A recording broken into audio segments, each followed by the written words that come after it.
Hello and welcome aboard to this episode of the We Are Reading One Piece podcast. This is a podcast dedicated to following the entire story of One Piece from beginning to end as we focus on each volume. We keep the discussion spoiler-free for new fans of the series, so this is the perfect place to follow along, whether you're new to the series or just want to revisit the world of One Piece with us. This week, we'll be covering the first part of Volume 54, Unstoppable, which covers chapters 523 through 527. My name is Joel, and I'll be your host. And joining me today, we have Sean. This is Sean. We have Evan. Hey. And we have Cody. What's up? What's up? What up? What's up is we're actually going to be slightly changing our format a little bit. So when we started the podcast, like the volume's a little bit shorter. The story is a little simpler. I feel like a lot of the earlier parts of One Piece were a little bit more direct, but as we've been getting further into the series, some of the story beats and themes have become more complex, and I feel like there's more of a discussion to be had. So I feel like in order to make the show more consistent and to make it more listenable, I think in one sitting, we're going to split the volumes in half. So it does mean that we are going to be slowing down our pace for the volumes, but I think it'll make the show more consistent so we can try to get that experience out for you guys. All right. But with that being said, let's start off with a recap from the last volume. The Strats disappeared one by one as Bartholomew Kuma made contact with them until only Luffy was left. He told Luffy he would never see him again and sent Luffy flying to Amazon Lily, the island of women. Confused, Marguerite and her friends brought Luffy back to the village, unaware that the unconscious woman covered in mushrooms was actually a man. When they found out, he ran for his life as they tried to recapture him before Boa Hancock, Empress of this island, and one of the 7 warlords returned from turning down the Navy's summons to war. The Navy offered to wait 2 days to allow Hancock to reconsider her refusal to fight in the war before stripping her of her title. She returned home and was outraged to find that a man managed to see the secret on her back as she was bathing when Luffy crashed through the roof. He was to be put to death by combat with her sisters, Sandra Sonia and Marigold, but Luffy became furious when Hancock turned Marguerite and the others to stone for allowing Luffy onto the island. During the fight, Luffy showed his true character when he prevented the crowd from seeing what was on Sandra Sonia's back that had become exposed during the fight. To test Luffy, she offered him a choice: take a ship to leave the island or turn the woman back to normal. To Hancock's shock, Luffy requested the woman to be turned back to normal without hesitation. Moved, she brought him back to Kuja Castle, revealed the secret of the mark on her back. She was a former slave of the Celestial Dragons who was freed by the fishman, Fisher Tiger. Having learned that Luffy punched a Celestial Dragon, Hancock offered to transport him off the island. Later, Grand Neon relayed to Luffy that the newspaper reported that Porcus the Ace is to be executed in a few days, unaware that he's Luffy's brother. Realizing that Ace is in danger, Luffy will have to hold off on reuniting with his crew in order to rescue his brother from Impel down. So what kind of started out as a little kind of fun side adventure turned out to be Wild? yeah, got a lot more serious. Yeah.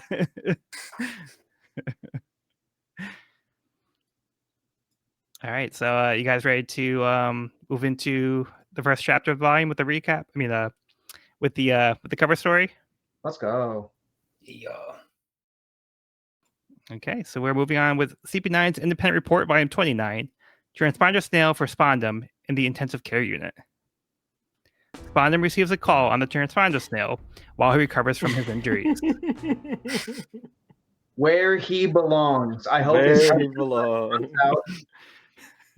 There's no benefits. Sorry. I just was a little something left over there. Yeah, so he definitely got a number done on him here. Does he have like a goldfish in a bag as like a cold compress? It's like that seems like inefficient, but also fuck him. So I guess if anything, I'm worried for the goldfish. Like, yeah, Yeah, not a lot of sympathy here. yeah. So he's kind of a mess. Wow. Just kind of. if anything, I think it's an For improvement. him. So, but yeah. Okay. Let's get into the the chapter 523, Hell. Boa Hancock departs from Amazon Lily on the Navy ship while Luffy hides under her cloak. A naval officer reports to Fleet Admiral Sengoku that 6 of the 7 warlords have agreed to fight in the war against Whitebeard, the only exception being Jinbei, who has been imprisoned at Impel Down for not cooperating. The Navy has also lost surveillance on Whitebeard's ship, Moby Dick. Garp visits Ace in the prison. The destinations where Kuma sent Nami, Frankie, and Sanji are shown. Okay, so where do you guys want to start on this one? Hmm. There's a lot going on in this chapter. Hancock straight up kicks a dog and a baby seal. Yeah, she's got to stop doing that.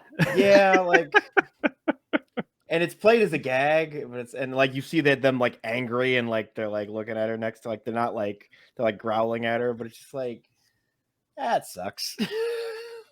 Yeah. I'm not a fan. Yeah. Like, Either way. I think it was like, obviously it was meant as like a stupid joke, but now I'm like, man, it's just really sad that Hancock has to put this front up, like, to be the protector for people. And it's really sad that this this poor little doggo got in the way of that. That's really unfortunate. So, take from that what you will, but it's turning a joke into an emo fest. But here we are. Yeah, because we saw her do this before with the kitten, and when she did that, it was like it made her character a lot more unlikable. I think a lot of the other stuff you can kind of like overlook, but this is, again, like you said, it's kind of played as a gag, but yeah, It happened. Like, the story, acknowledge it as reality. Yeah, it's not exactly. Like, so I'm like, I don't know what you want me to think here. Like, yeah, it's like taking a step too far to kind of like prove the point. it is what it is. But yeah, I think it's just meant to kind of like highlight, okay, even if she does like this horrible thing, people are gonna like still love her. So she, I guess, she, is the yeah. yeah. But yeah, so we're having Hancock set sail to meet up with the Navy, so that way she can fulfill her duty as one of the warlords. But the real goal was to bring Luffy. But yeah, in the end, it's also going to help save face for Amazon Lily. So in the end, it's kind of like helping out both causes. Luffy doesn't really show respect to Hancock. So he's just calling her like Snake Lady, and people are like, that's rude, Luffy. And then she's like, oh, just call me Hancock. He's like, okay, Hammock. So Luffy just like, again, not getting like names right. It's really funny. I also love the mark Luffy has left on the Kuja pirates. They're all doing the chopstick thing. Yeah. It shouldn't be this funny, but it is. It's just like funny how like this is like kind of been picked up like everywhere they go. It's like new people now are seeing it. Like, now they start doing it. It's like the hit craze every time somebody does it to them. Yeah, so he really did win over Amazon Lily. So he went from being like, all right, let's kill him, to now like, we love you. Especially Hancock. Apparently, Whitebeard took out 23 surveillance ships. We're keeping tabs on him. Eek. He's trying to stay off the grid. Yeah, interesting though. I mean, moves are being made. The war is starting, and it seems like Whitebeard makes the first move here. Yeah, so the pieces are moving into place. We also see the next clip. It jumps to Ace, who's in really rough shape, but is confronted by Gramps. Yeah. So very curious to see the extent of that conversation, because it's pretty extreme, and they're both on extreme ends of the spectrum here. Yeah, so I mean, it does say Also, their something hands are here tied. that Garp decides to visit Ace, because I think it shows that he still cares about him, even though, like you said, they're like on opposite sides of this war, and he's going to be executed, but like Garp is still showing some compassion for Ace here. It doesn't look like Ace got patched up after his fight with Blackbeard. I imagine they didn't really take too much care for him to try and make him as comfortable as possible while waiting his last few days here. But, but yeah. You didn't get 5-star service and Impel down, really? Come on, that standard stuff hold. Come on. 1-star review would not recommend. TripAdvisor.com, not a fan. Find better accommodation. And as we move on through the volume, we start to see the whereabouts of some of the other Straw Hats. So we saw what happened to Luffy. The rest of the crew was a mystery. So now we're seeing where everybody else landed. So first we start out with Nami landing in Weatheria. Yeah, what do you guys think of this place? Discount. We have Skypea at home.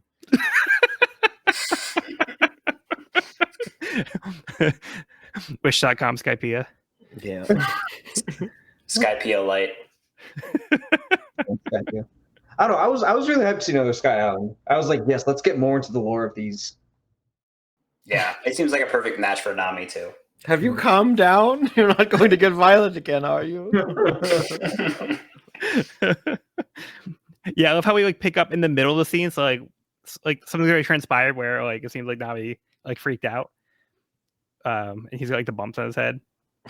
So it's like the kind of comedy that like I think Oda just does really well, where like you have to like fill in the gaps yourself, but like you can get the comedy out of it. Mm-hmm. He has this interesting little piece of rope that creates wind as you untie the knots.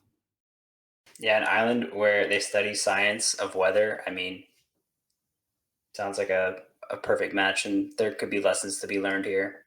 Mm-hmm. And then next up we have Frankie, who landed in the future land Baltimore. It's like a snowy covered place, but he's like attacked by like this robot dog thing. And he meets some people here. Robot Frank, dog Frankie being Frankie. shooting laser beams out of its mouth.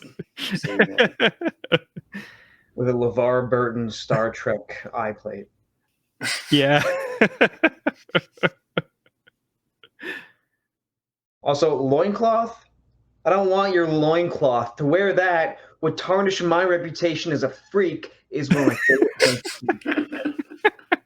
Yeah. Perfection. Perfection. I don't need no dignity. You think you're a degenerate? You've got nothing on me. I'm insulted. Nothing a few dance moves can't fix. Nah. It's always a party with him. Yeah. So, Sean, you want to move on to the next one? Well, is the last have one to? Sanji's, or are we talking? Yeah. Did we miss? Yeah. So this one's a thing for is. several reasons. I mean, so it's hard to discuss the Kamabaka Queendom and everything surrounding it and what it is without future context and future things. So I don't know how much I can say right now. So I'll just talk about it based on what it appears as is when this chapter came out. It sucks. Like, I don't like it. And it's basically just a big gag of like, look at all these like people, like it comes across as bad. With future context, we will see more that develops it and more, but like we're not there yet. So like without future characters to contextualize it, it comes across as a gag of Sanji is in this awful place with all these men dressed as women and quote unquote like it's meant as a, oh god, he hates them and they're monsters and they're chasing him and they're trying to like assault him or something, and it comes across badly. Again, we'll get to later context, but without that context, I don't like it. Yeah, and that's 100% fair. And I agree with you. Sure. Yep. Yeah, in fact, the chapter is called Hell because of this part. Yeah. They didn't need to. I love, there's a character coming up that I love, but we're not there yet. So I do think that, some of the future stuff that we'll get will make this, in hindsight, feel like more of a positive thing. But again, it doesn't erase the portrayal. Like, just in general, the portrayal of the characters here is, I think it is also harmful. And it's done like in a way that doesn't feel very sensitive. but I think it's meant again to play up Sanji's situation. For him, it's like, being surrounded by people who identify as female, but not by birth, which for Sanji, feels kind of cruel to him in this situation. But yeah, I do think this is kind of like a strike against in One Piece for me. Yeah. But I do think, again, in the future, we will get more of a positive representation of the LGBTQ plus community. This isn't it. This is the low point. It Yeah. goes up from here, but it is a slow climb. But once we get there, it's good. But we got to start climbing now. I think that ignoring any future context we get, if this was just a moment to make a joke out of Sanji getting a taste of his own medicine from this, as Sean aptly quoted, character assassination that's been going on for a while now, just a bunch of yanderes. Yeah, I think just make it that aspect instead of a caricature of of people who are not cisgender, and I think it works perfectly. This, however, was just a wrong direction for what it was intended to be at this moment in time in this chapter. Yeah, and I will say again, the series has been going on for a while. So True. when Cody, when was this? Do you remember when this volume came out? This was came out like 08 or 09. So it was, it was more than 15 years ago, but so it's dated for sure. Yeah. Again, not to defend it outright, but I will say again, Japan was also, they handled these topics differently, and I think even more so back then. Things are, I think, going in a more positive direction, but there's still a lot of progress to be made. I'd say so. For me, I think that context does hold some weight. It's just that when you have a character as great as the one Okama we've seen so far in the series, Bone Clan Alabasta, they're already a wonderful character and a pretty cool representation. Not perfect, but like still pretty awesome and groundbreaking for the time they were introduced. For sure. I think this is just still like a step backward. Yeah. It feels like a de-evolution. It's like, wait, we had Yeah. Bon Clay and they seem to we were doing good with them, and then it's like now back to look at the beards and the gross faces and it's like what happened here? What happened? Yeah. Here? But we know Oda can do better, and he will. know he can do better. He will, but he's not doing it right now. It's yes. Ultimately, yeah. If we're existing as context is now, it's not great. End of discussion. Pretty much, we keep going. Yeah. I look forward to discussing the characters and stuff to come surrounding this topic and this world space, but we're not there. We're not there yet. Yeah. Okay. So with all that being said, do you guys have any final thoughts before we move on to the next one?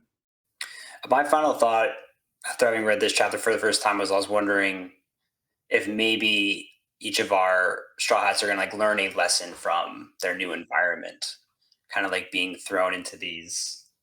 I don't know. I was wondering if there was like some kind of theme or if there was some sort of connection with how they disappeared and where they ended up. Like if there was any kind of connection with what they were thinking about at the time of getting struck by Kuma, because Kuma does ask that question, and he asked it to Zoro, right? He said like, if you could vacation anywhere, where would you want to go?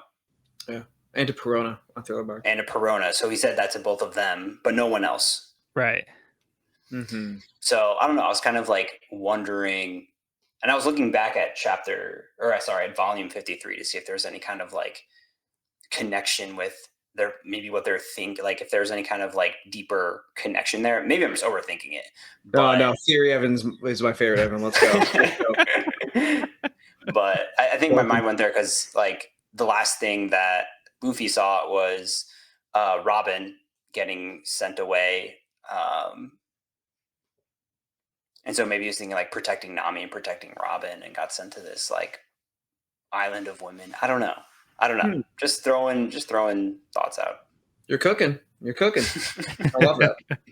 Because why else would Kuma ask that question? And it's not just like a random question. It's like the same question every time. You know? I don't know. Yeah. Maybe he's trying to get into the travel agent profession. Want to get away? See, now I want the Travelocity gnome, but it's just Kuma. We are not strong. Private flight, I can get you there instantly. Not instantly, but you know. 3 days, yeah. 3 days, it's not bad.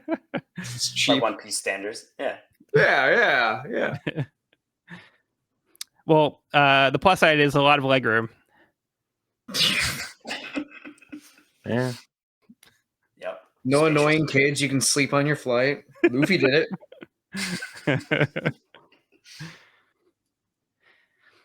All right, let's move on to CP9's Independent Report, Volume 30. This is your former subordinate, Rob Lucci. Lucci reveals to Spondum that he and the other members of CP9 are still alive. Dun, dun, dun. Dun dun dun. I love that the transponder snail is making the same exact expression as Lucci. Yeah. I know that's how it works, but it's just cool seeing it. Yeah. Even got the eyebrows. Yeah. Good stuff. Okay. Moving on to chapter 424, Unstoppable. The destinations where Kuma sent Usopp, Brook, Robin, Chopper, and Zoro are shown. Hancock continues to head Luffy on the Navy ship on its way to Impel Down. The Navy forces begin to gather at the city of Marineford, while the warlords meet at Marijoa. Yeah, Great so we continue our little journey around the world. We get like a nice like double page story for each of the Straw Hats as they've been landing. So we move on to the next one, which is Usopp in Bowen Island. Any thoughts on this one? This just occurred to me right now. The fact that Heracles, great name by the way, calls it the Forest of Bandits, and that like they're plants, they're man-eating, I assume, plants and insects that pretend to be docile. They're liars, which is it's interesting that Usopp gets sent to natural liars. I don't know. Interesting. That is interesting. Good thing he has a savior though. Yeah. He'd be in trouble. It's pretty cool. Usopp.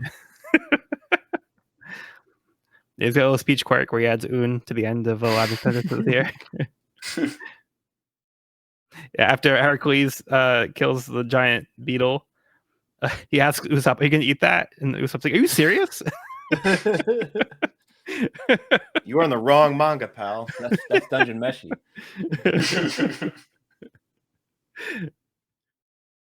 Yeah, and then moving on, we get to Lazy Bones Island, which is so Lazy Bones Island, and Brook lands in Hungary. It's the impoverished nation. Hungaria. Okay. What do you mean by this? We are treading dangerously close here. So he lands in a group of cultists that think they summoned the devil. Or some kind of demon lord. Yeah, that's incredible. Mm-hmm. To me, this is the peak of Brook's panty joke. This is its logical conclusion. He actually gets the panties. I sure wish you stop asking after this, but no. I think like it's okay. The goal has been achieved. Find a new objective. Yeah, this is hilarious, and in my mind, this is it's the pinnacle. We did great. Good job. And Brook got a whole new character shtick afterward. Definitely. It's worth pointing out that he landed in a group of cultists that are a bunch of men who are very eager to show their panties to him. So, yeah. I do think okay. Like this is the kind of thing the Sonic thing should have been, right? Yeah. It's not disparaging to like a group of people or a community. It's just like, oh, this is a very funny misunderstanding. Yeah. This works. This is actually hilarious. Yeah, this is actually hilarious. I agree. I just like his sheer confusion. How far was I thrown? I gotta get out of here. Like he's just really surprised. I do really like the That's panels of great. Brooke. Like 'cause he has like the smoke like coming Yeah, off it of him, looks so spooky. it makes him like more intimidating as well. Yeah. And his Doom panel has bones spelling out Doom. Yeah. This is a nice touch. I won't say if, but when we get a Brook leader card in the card game, I think like the how far was I thrown panel needs to be his alt art. It's too cool. Yeah. Not to. Yeah, it's too cool. Yeah. Okay, and then move on to Nico Robin. He landed in Tequila Wolf. Or Tequila. Yeah, Tequila Wolf. Mhm. Which is also pretty rough because it's a bunch of slave labor to build a bridge that they've been building for 700 years. Yeah. No me gusta. Yeah, and Robin asks like 700 years, like what's it for? And like, don't ask any questions, just get to work. So Robin kind of landed in a pretty rough spot here. Not good. But there is a history mystery, which is right up our alley. It's true. Okay, Evan. Bars. See you.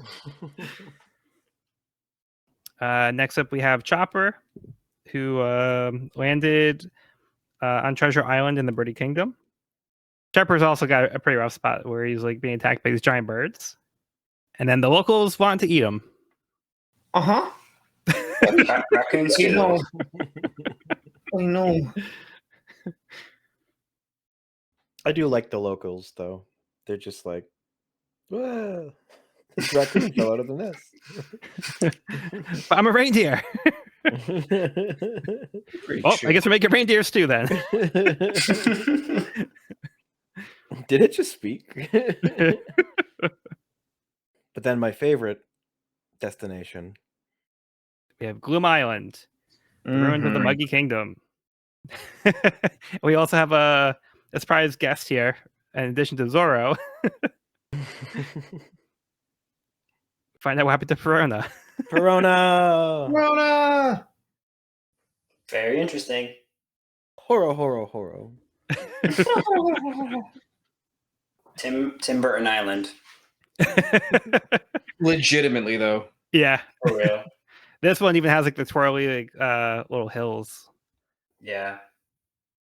But is it a coincidence that they were both asked the same question by Kuma and then landed in the same spot? What could it mean? What could it mean? It's inflating the real estate market. The Fiend. Well, there goes the neighborhood.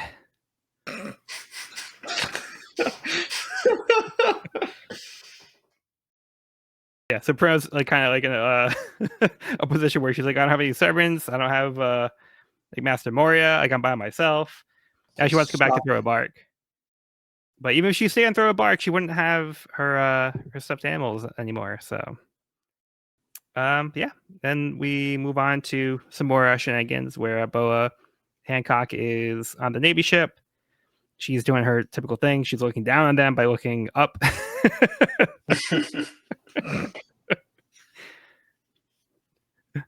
And what do you guys think of the interactions with the Navy? We're trying to like looking on Hancock to see what's going on. Dude, the I'm stuffed part is genius. Yeah, So that's pretty funny. Yeah. Possible. If that was her, I'll give myself a mohawk. And he did. He They all They did. all got mohawks. Yeah. I Yeah, will it's like say from panel to panel. I will never get tired of the when Hancock just puts her head all the way back and just Yeah. points Mhm. thing. Like that will never not be a funny pose to me. Yeah. So, yeah. Yeah, one of the great gags. Aren't you gonna eat this? This Neptunian ham is good. I also love the Scrub style fantasy sequence that Hancock has of feeding Luffy. Yeah, that was funny. I like how that was portrayed too. We haven't really gotten much of that from Oda or anything kind of like that. Yeah, Like a hypothetical takes place or like a fantasy. And I like how the panel where she's saying if only he had said that, there's kind of like a cutout, like a thought bubble cutout into the panel. yeah. Mhm. It's a little subtle, but yeah, it's there. It's also kind of like looks kind of like a mist or like kind of like a perfume fog or Yeah. something, or some kind of like there's something kind of floating around in that panel to make it, I think, kind of like dreamlike. Yeah. That's a good point. I do think it's very interesting paneling though, because like you said, it's a little bit unconventional, but it's a way to portray that. And then also even like at the bottom of the page, where she says it's all right, my heart is already full. It's kind of like the little like drops going outside the panel, like outside the box. Mm-hmm. So kind of like to also express that, but it's kind of like using the space between the panels to affect it as well. Yeah, it's pretty cool. But like she's like super considerate because she's like taking all the food for Luffy, of course. But like everybody's like you're eating that much? Like what about the rest of us? She's like, I don't care. You can all starve. I don't care. I'll be eating that much 3 times a day. Oh, excuse me, 5 times a day. 5 times. Can I skip ahead to the warlords at the table? Oh Yeah, like- so the Navy's like on the move. They're gathering at like Rainford. The admirals are gathering there. Yeah, we move to the to Marijoa, where we have the warlords. Great shots on the way. Like How do you think they found chairs that like fit Moria and Kuma? And hell, even Blackbeard. In the One Piece world, they probably have like standard chairs, like for like those like size people, because they're Yeah. just like, oh yeah, they're around. We Yeah. have these custom made for them. We just gotta have, yeah. Like, so someone got a promotion solely because they had the chair fruit. Like the comfiest chair situated to any one person. It's like the Mane Mane fruit, like the clunkling fruit, you just touch them, it's like boom. Perfect fit. And also note that Doflamingo is like sitting on the top of the chair. Yeah, well, it's so no comment.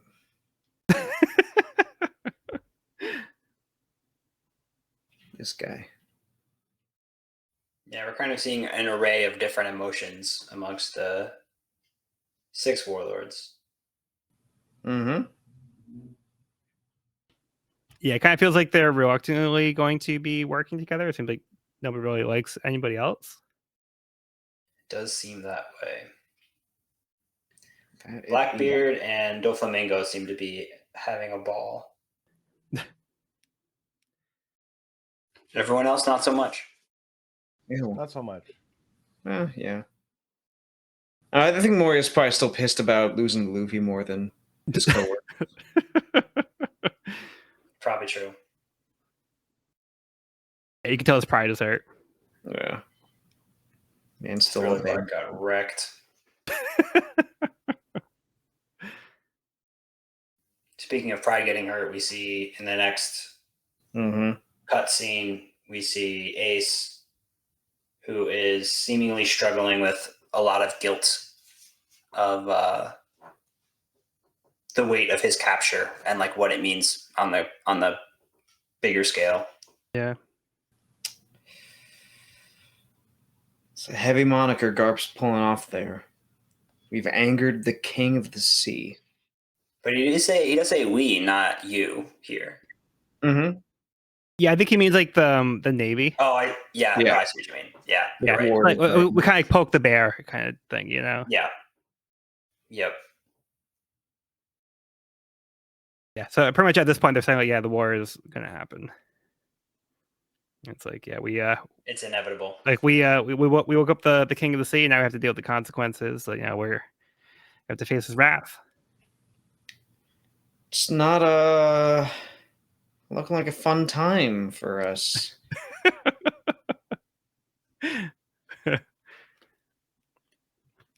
Okay, you guys get to move on. Yeah. Good Yeah. to go. Let's get on to CP9's Independent Report, Volume 31.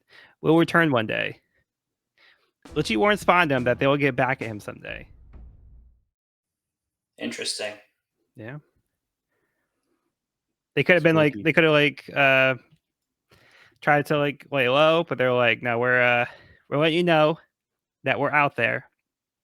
So keep your head in a swivel, because you never know where we're going to be. Speaking of swivel, they really don't like my guy Barry good. Like, dude, there's it's a little excessive. Yeah, he's feeling Looks very like they were bad. looks like they were playing dodgeball with the Marines. Jeez, man. If you can dodge a berry, you can dodge a wrench. Okay. Chapter 525, The Underwater Prison, Impel Down. Garp tells Ace that he wanted he and Luffy to be great Navy men, but Ace says that he wouldn't have been accepted anyway due to their heritage. Ace proudly states the only father he ever needed was Whitebeard. Buggy's crew is spotted in the waters near Impel Down, but their captain has been captured, and there is nothing they can do to help him. Hancock arrives at Impel Down with Luffy. 33 hours remain until Ace's execution. Yeah, so we continue the conversation between Garp and Ace, which we've been kind of getting for the last 2 chapters. But now we kind of get more, a little bit more of a full-on dialogue here with them. Yeah, this is pretty interesting, especially knowing Ace and Luffy's connection. He mentions that he owes the name Port Gaz to his mother, also Luffy's mother. So I wonder if that was possibly her name or a name that was important to her. So keeping my eyes peeled for that name coming back up. And he also talks about his good for nothing father, who is either Garp's son or son-in-law here. Yeah. So yeah, so it's interesting here because Ace basically saying he doesn't have respect for his birth father, but his mother, he respects his mother, but the only father he ever needed was Whitebeard. So he's like, well, even with the blood in my veins, I don't care about that. That doesn't really mean anything to me. That's not what makes a father to me. It's more of the connection that he has with Whitebeard.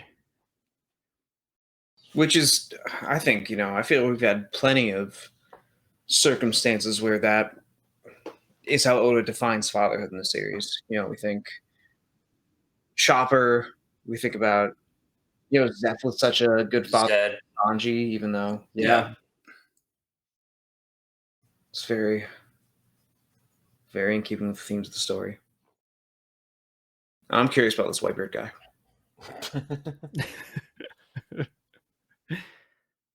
We have a little flashback where it looks like Whitebeard comes to pick up Ace. He's like, it'll be a waste if you died now, Sonny. Under my name, go and wreak havoc on these seas. Be my son. So he's encouraging him to go out, but he wants to take him in as part of the family.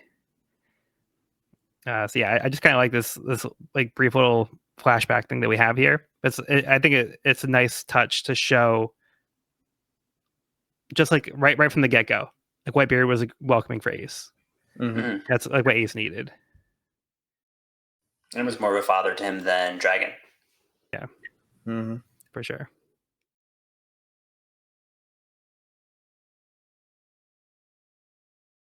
And then we move on to the scene where there's a ship spotted as Mamanga's crew passes by. They see a mark that doesn't look familiar. Oh, they said it looks familiar, but they have to look it up.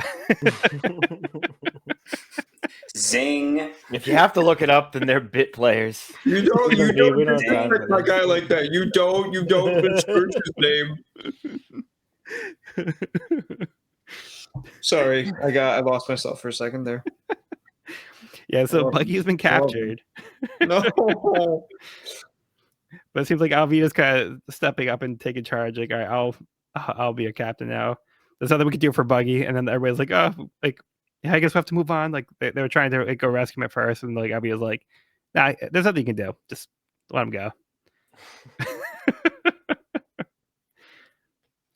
Which kind of makes me think back now to when we're in the Orange Town, and Buggy's crew wasn't stepping up to help him. They're like, oh, let's pretend to be dead.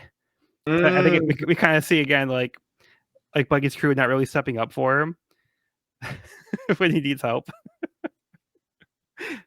Although to be fair, they did go and help him when he did get sent flying, so we'll give him that one. After like in the Buggy cover story, they did have to go retrieve him.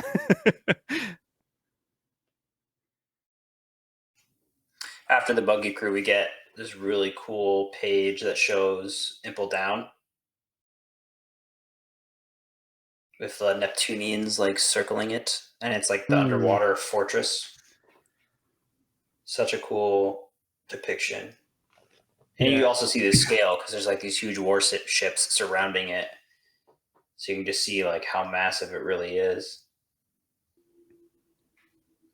Also, fun fact: I came across the word Impel. I was like, oh, and I thought of Impel Downs, and I looked it up, and it means to drive, force, or urge someone to do something.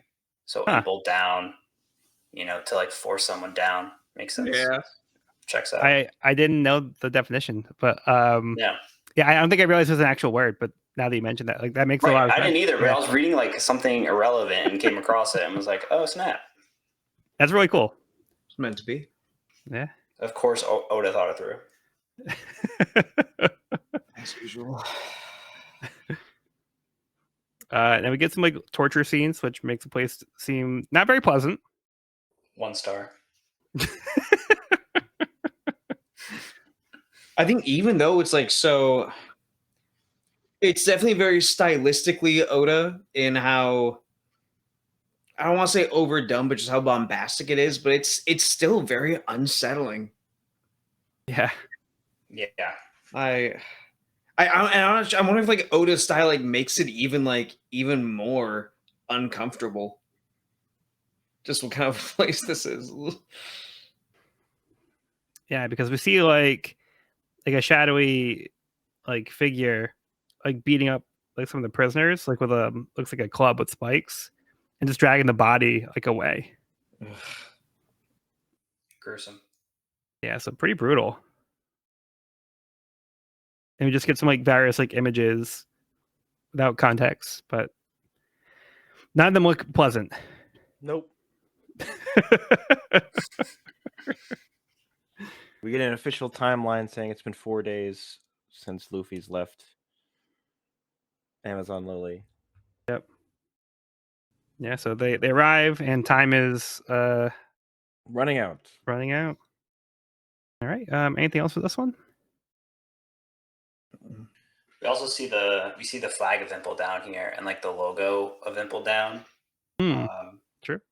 It's kind of cool. It's got its own flag, its own symbol. Yeah, it looks like kind of like a pitchfork, like an upside down pitchfork kind of thing with a crown and some wings. Pretty neat. We also see the above water portion of the prison, which is also really intimidating. And it's cool seeing this perspective after now knowing it's like the tip of the iceberg and like just how huge this structure is. Yeah. It's basically a tower that goes underwater. Yeah. Pretty cool. But yeah, looking at the flag again, I'm wondering if it's like an I with like a D that's like kind of crossed out, like it's like a half of a D. I see. I don't know if that's intentional or not, or if it's just like looking into it too much. I think Oda goes over the logo in an SPS at some point. Yeah. Yeah. Ooh, cool. So we'll probably get an answer for it. Yeah. I'll say that you're on the right track. Okay. Mm. Yeah, I've read it before. I don't remember what the context was. Okay. Good to move on. Mm-hmm. Yeah. Okay. So we don't have a cover story for this one, but this one also had like a gray shading on it. But I noticed that. I couldn't find any reason for it, like the last one, like the Dragon Ball thing. I think it just adds to the effect of the cool, like ukiyo-e style painting type thing. Yeah, I think that's how it. I think it's cool just is for the this? art. How cool is this art, though? Pretty great. Yeah, Does it exist in color somewhere? Do you know? It does. Definitely. I need to see that. Actually. Yeah, I'll see if I can. You want to see if you can find it, Cody? Yeah. So actually, I have not introduced Evan to the color manga yet. Actually. They also have the color walks as well. Oh, the color box slap. You're completely right. Yeah, which basically shows like all of like the art. It's like it shows like other art as well, but it shows like all the art from like the cover pages, but they're in color. Whoa, where is this? Or They're books that they sell separately, that feature the art from here.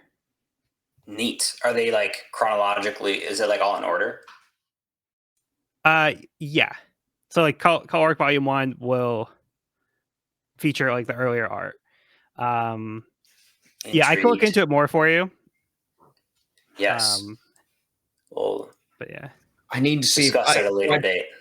I bought the first one at a Borders like way back, and it's either it's either somewhere in the stuff I just moved from apartments, or it's back home in New York. But like either way, come late August, I'll definitely have a copy of Color Walk for you to peruse through. Sweet. Nice. It's so cool. Okay. But let's move on to chapter 526, Adventure in the Great Prison. Let's go. Hancock is greeted by Under Warden Hannibal and Vice Head Jailer Domino, who brings Hancock to be searched. Hancock uses her powers to temporarily turn Domino and the transponder snails to stone in order to give Luffy a chance to begin exploring the prison. Hannibal begins to escort Hancock towards Ace's cell. Meanwhile, Buggy has escaped from his cell, and the guards are trying to recapture him. While Luffy tries to follow the Weaver card to Ace, he runs into Buggy, and they end up having to fight off the Blue Glory fighters. Oh, it's Buggy. Oh hey, Buggy. Casual Buggy.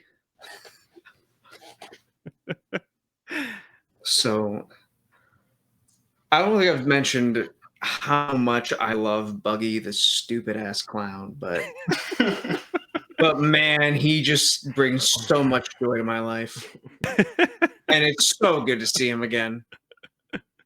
Agreed. For sure. Oh. You heard I was here and you came to rescue me. Impossible. What a revolting thought.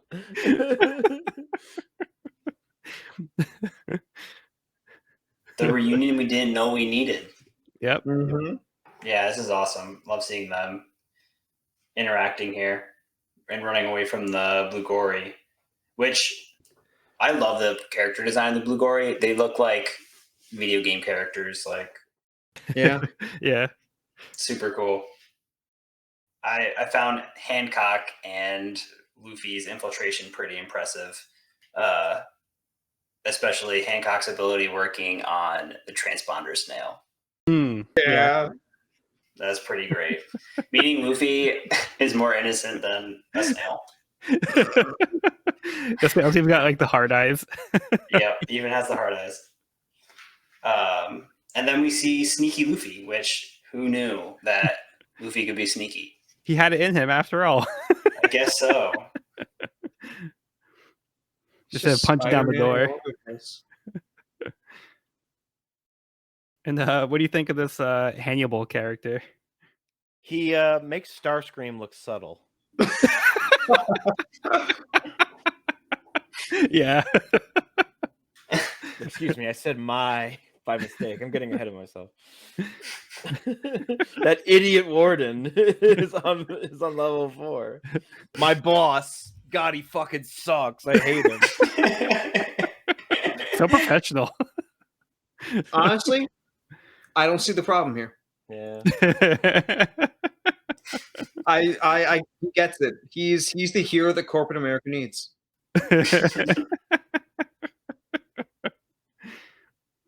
Yeah, well, he has aspirations, and he doesn't think highly of his boss. But yeah, get it, Hannibal. It's like, oh, hey, my bad. Sorry about that. Oh, did I say that out loud? God damn it again. If he gets therapy, we're set. And then we also get information that there's some recent arrivals. So we have Fire Fist Ace, Jinbei, which we talked about before, and also Crocodile. Remember how in the cover story we saw that he was being sent to Impel Down? Well, he's here now. Big name drops. Yep. Big name drops. Jinbei's been mentioned a few times now. Also, speaking of big name drops, Luffy gets Hancock's name right. Uh-huh. But yeah, this is as far as Hancock can go to help Luffy. So now she has to go through. She's gonna be escorted through Impel Down with the the guards and such. But Luffy snuck in. Now he's doing his Solid Snake thing here, which he pretty much plays Metal Gear Solid the way I do, where it's like you try not to get caught and then you get caught like immediately, and then you have to start fighting through everything. So when the mission goes from sneaky to flashy. Yeah. Which you mean it couldn't have lasted long, right? It's Luffy, like Oh yeah, not the sneakiest character we've met. Yeah, there's no way Luffy was gonna be not caught. Yeah, it's just a matter like how fast. I do love seeing Buggy and Luffy fighting side by side. Something we haven't seen before.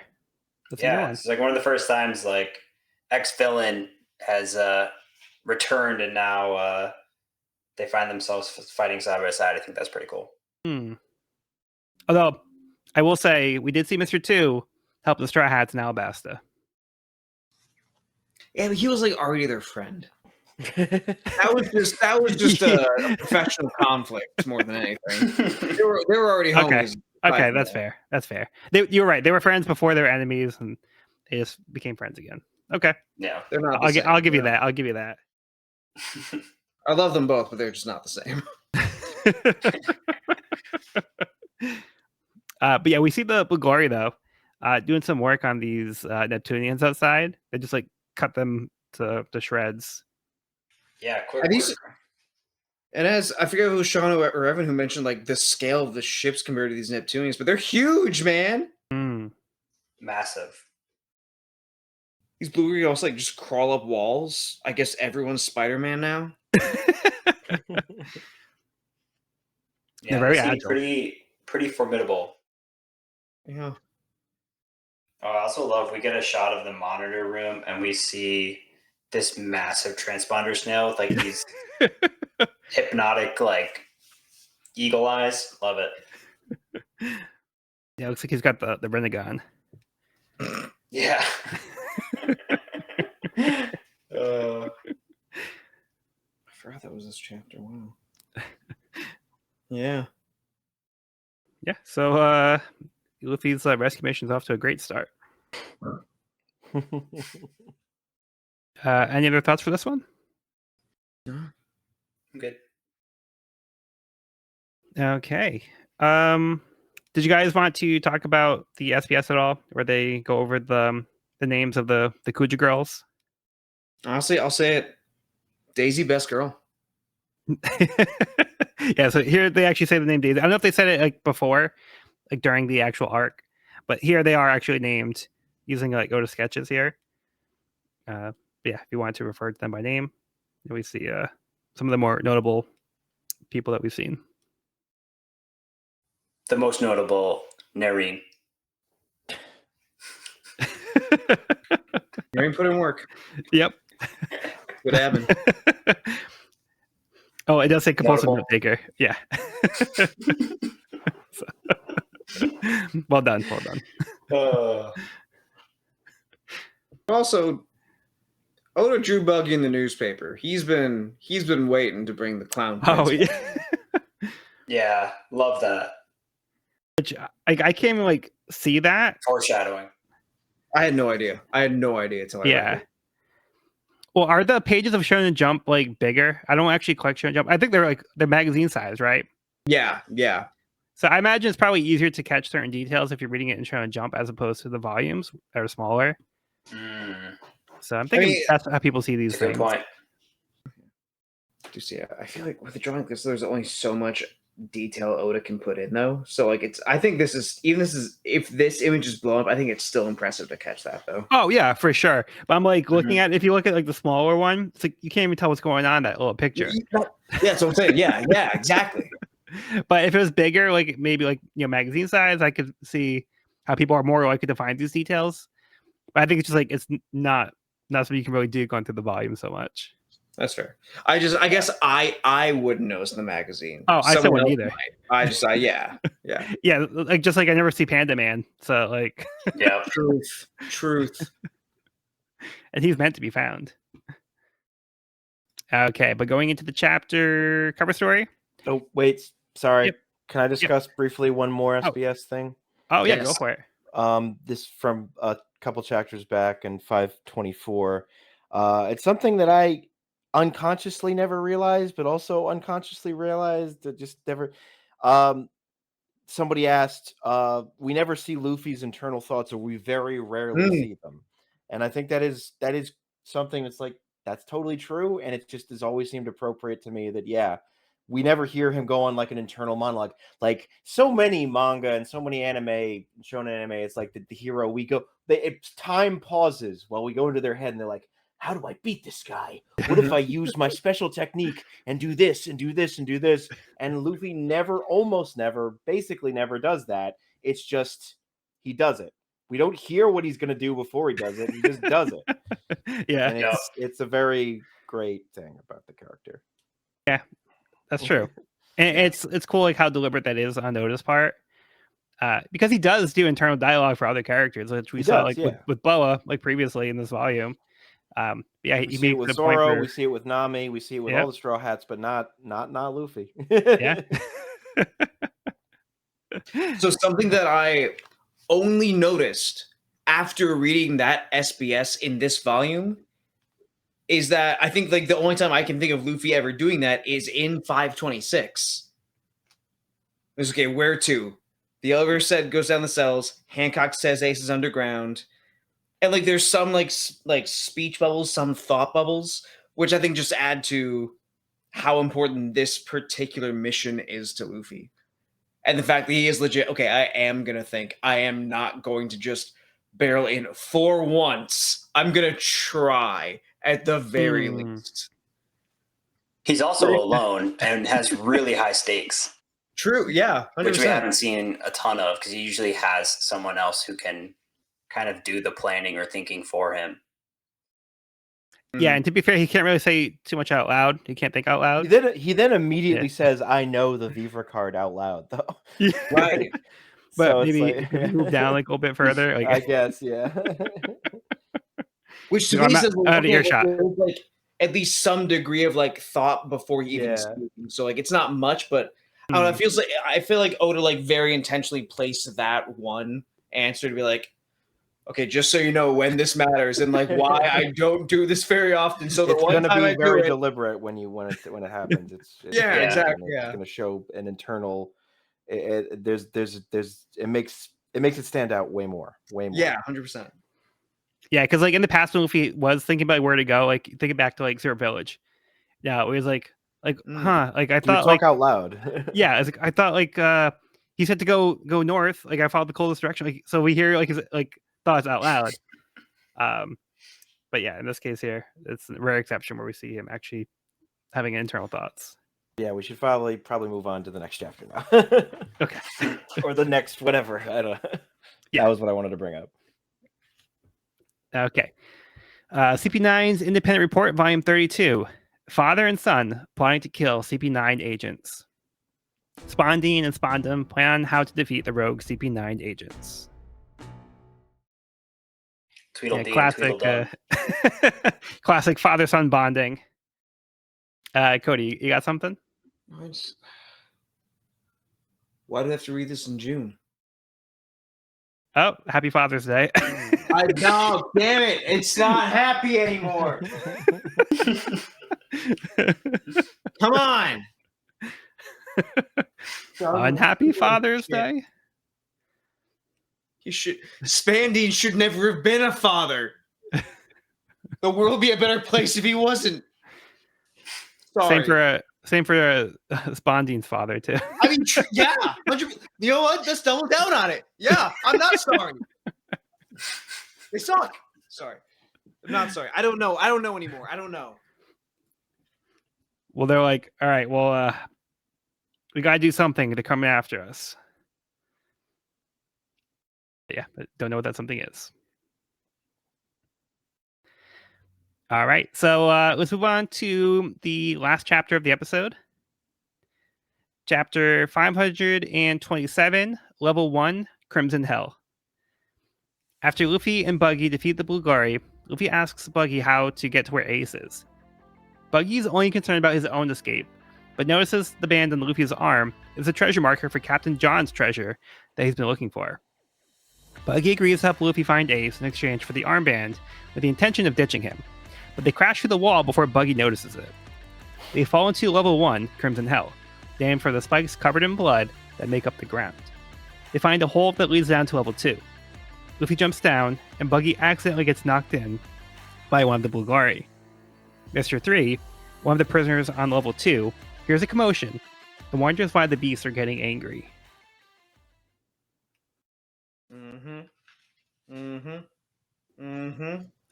all coming together. Thoughts on this one?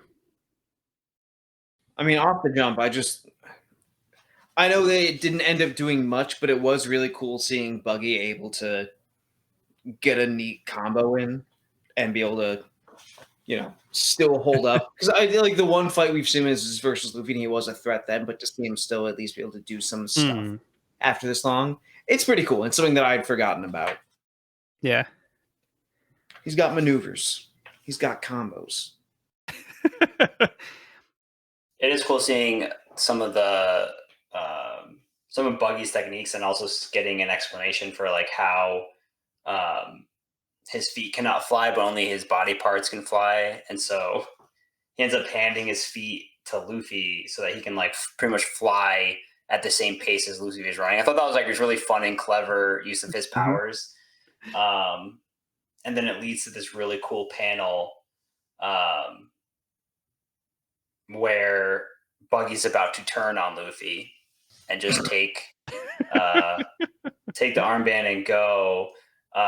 But Luffy's just like so innocent and so like willing to help that he's like in the act of handing Buggy the armband, which is an awesome panel. I really like that panel. How it's like how there's like no background. It's just kind of like on a white stark background.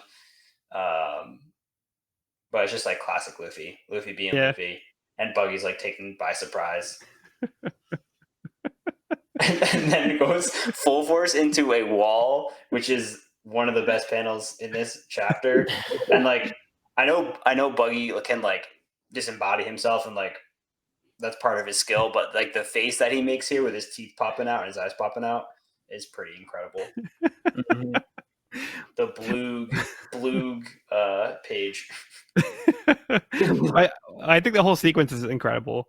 Yes, because like the whole thing is like, he's actually touched by Luffy's like naivete, and he's like, "Don't look at me like I'm a scoundrel, no good pirate. Don't trust me." And then like he proves him right because he's like, but like he's like crying like first, and like when he gets the treasure, he's like, "Thanks for a hat. Well, now I'm gonna ditch you." Then he has like this little smug look on his face. before he hits the wall. But yeah. Yeah, it's just like a whole great sequence, like seeing like Buggy's like internal monologue as he like knows he knows his nature. He's like, I'm not gonna change. And then Luffy just rams him through a second wall right after that. Want to talk about compound interest? Goddamn, Oda. But yeah, this is the piece of jewelry that he got from Thrower Bark that Nami let him keep because she said it was costume jewelry. So Luffy's been wearing it since Thrower Bark, so he just happened to have it on his arm. But Buggy recognized it and knew what it was, which just happened to be the treasure he was looking for, which is Captain John's treasure, who was the zombie that we saw in Thrower Bark. Captain John was that very same pirate. Oh, right. He's one of the zombie Wow. generals. That's fun. So yeah, Buggy was trying to go out, but now he's going deeper into Impel Down. Yeah, into Crimson Hell, which is brutal. Mhm. Absolutely brutal. And it's just level 1. Yeah. I think it's another clever use of Buggy's abilities, how Luffy's able to like ride on his back as he flies over the spikes. Yeah, and Buggy's able to like split his feet apart so he can walk through the spikes. Mhm. Yeah. It's such a cool setting, and we get so little of it. I feel like Yeah.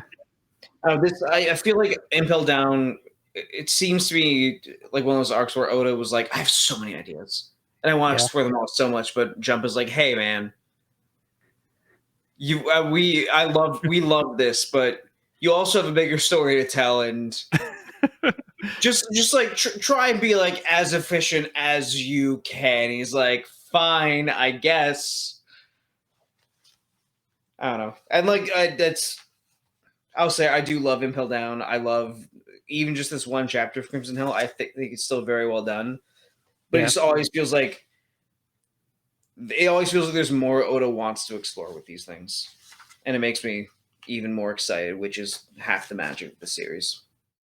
Yeah, I and love the dungeon arc. More D&D. Let's go. Yeah. yeah, this feels very directly inspired by Dante's Inferno, Mm-hmm. with the different levels of hell, and you see like the different way that people like they're being tortured.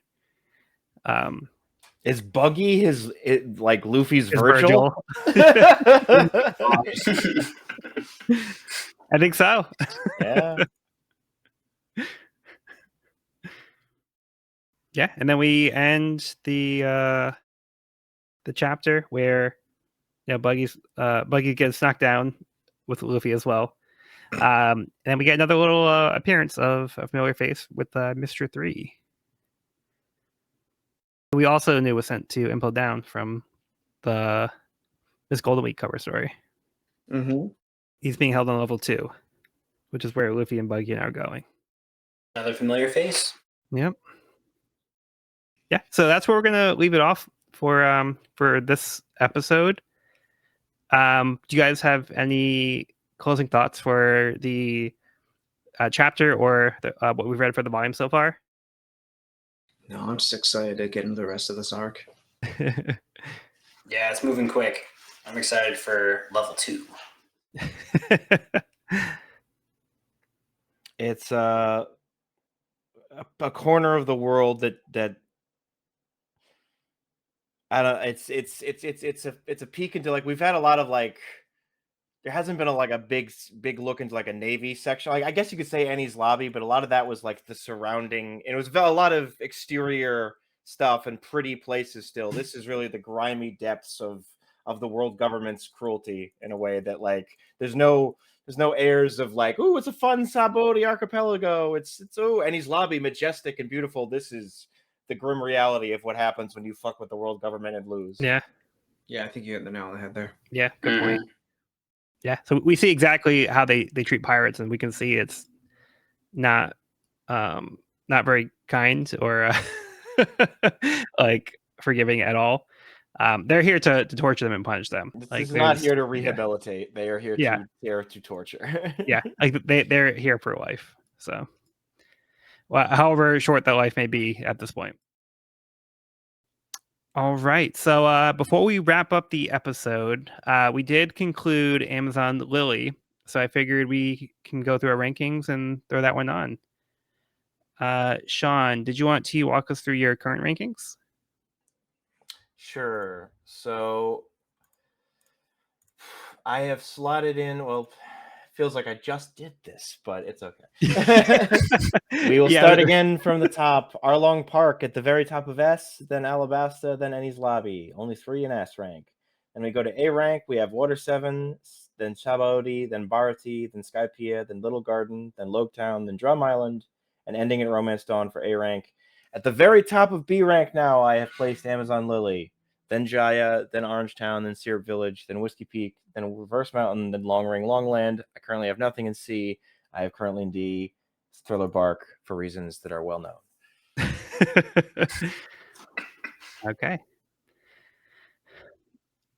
Any thoughts for your placement on that? Do you want to go into or? Yeah, it's a fun little. It feels short, but it's like, I mean, it's a cool little cultural exploration of like the take on the Amazon island type idea. I like Luffy's obliviousness and his kindness and showing of like, oh, I can let you go now, or you can let these people. You can save these people. What's your choice? Oh, save the people. Yeah. Like, it's just a really great character moment that doesn't involve fighting for Luffy. That's just a level of just his sheer generosity and is like, oh, wow, I thought you were going to ask me something difficult. You just, oh, yeah, sure. Yeah, just save the people. It's really great stuff. So it's a very good inner character moment for Luffy, and series of moments that really just shows why he's the hero that he is. All right, cool. Thank you. Evan, how about your current rankings?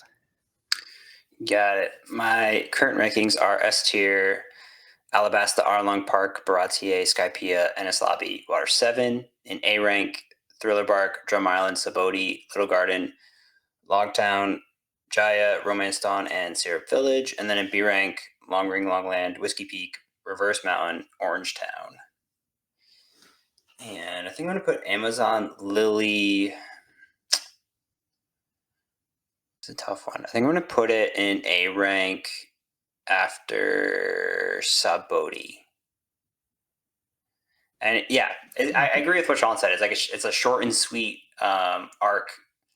But I do love seeing Luffy kind of on a solo mission, like working alone and kind of figuring it out for himself. And I also think that the arc itself is super fun with the characters and environment and society they introduce at Amazon Lily, and the introduction of Boa Hancock. I also think is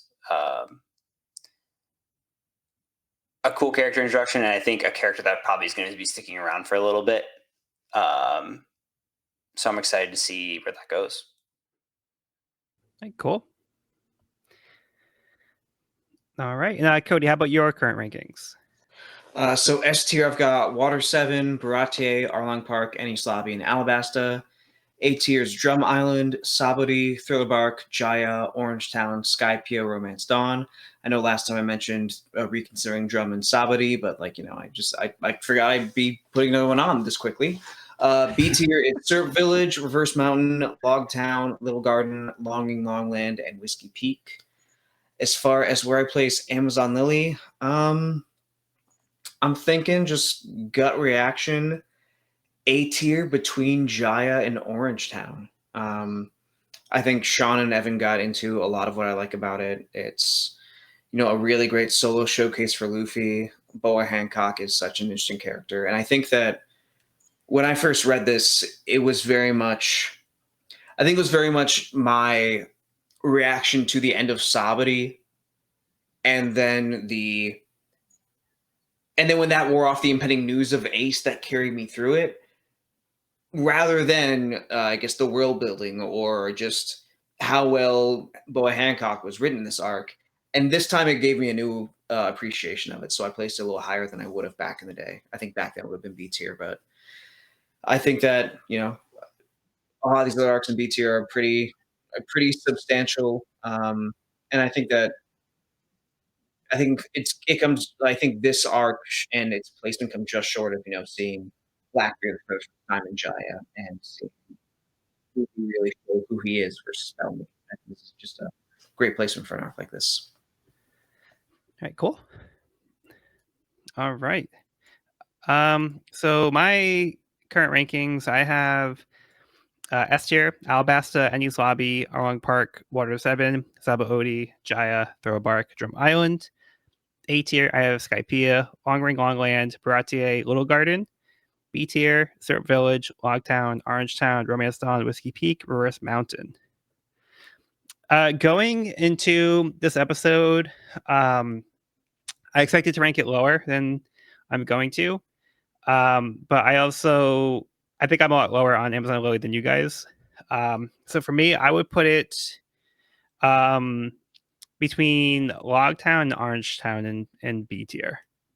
So I was initially thinking I was going to put it lower than that, but I do think going through my arcs in B tier, I do feel like there's a lot of like really like cool things in Amazon Lily. So like I do love like the lore with the celestial dragons and how we got like the explanation for the stamp and how that evolved into like the sun pirate symbol. Like you guys talked about with the character development for Luffy, or showing like what kind of nature he has and how he won over like the Stone Cold Bo Hancock and the rest of the Amazon Lily. But it does feel very much like a setup arc for Impel Down. So it feels a little bit less important. But I know in the past, like Jaya, Zaba Odi, which are also kind of like setup arcs in a way as well. They're kind of more transitional, I think. Even though like I'd rank them higher, I just feel like this one in particular feels a little bit less substantial in certain ways because of how isolated it feels in certain ways.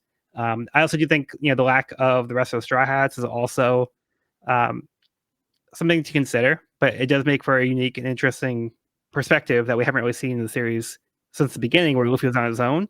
So now we're at a point where Luffy is trying to figure out how to, adventure by himself, which is something he hasn't had to do, like pretty much the entire story that we've been reading. But yeah, so that's where I put it. I would put it in B tier, between Logtown and Orangetown. I see that thought process a lot. I think for me, the reason I put it in A tier was, I think normally, like you said, a more standalone arc would be like low A or like B in general. For me, it's just because of, I think, what they do with it being more standalone. But I think your approach is just as valid. Yeah, I agree. I feel like the reason I put it in A was the backstory. I really loved how the backstory tied together, like you were saying, with like even like the Gorgon sisters, I thought was really creative, and then the Celestial Hoof, which like struck such a chord with the readers because it mentions like the Celestial Dragons, which we now have a relationship, and like tying Hachi in, who we also had like a relationship with. I think I said during the arc, like I really like how Oda kind of like tied everything together in like a nice bow, with Boa's backstory. But it was solid. Like I really liked again the backstory and how it all got tied together, which I think is just probably going to just start happening more and more. Like I was saying before with Oda, just like the more information we have about the world and these characters and these people and their history, like the more information we have to draw from. Yeah. And when it comes to One Piece, I don't think there's any like arcs that are like unimportant. So I don't want to like give that impression, because like every little detail could come back at some point. So yeah, I don't want to give any impression, because I think every arc in One Piece has like very strong merits, and I think there's always something of value to get from every single arc. Amazon Lily is no exception, of course. There's a lot of very cool stuff here. I just think, again, maybe compared to the other arcs, I just feel like it's a little bit lower for me. Totally. Yeah, fair. All right. But with that being said, that will conclude this week's episode of the We Are Reading One Piece podcast.